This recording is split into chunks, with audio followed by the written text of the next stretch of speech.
Sebuah video viral menampilkan sekelompok ibu-ibu nekat curi cabai secara terang-terangan saat petani sedang membongkar cabai. Hal ini terlihat pada video yang diunggah oleh akun TikTok @jumayeror. Para ibu tersebut mengambil cabai dari celah-celah lubang karung.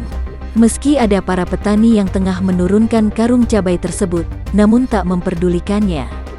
Mereka tetap mengambil cabai tersebut lalu dimasukkan ke dalam kantong.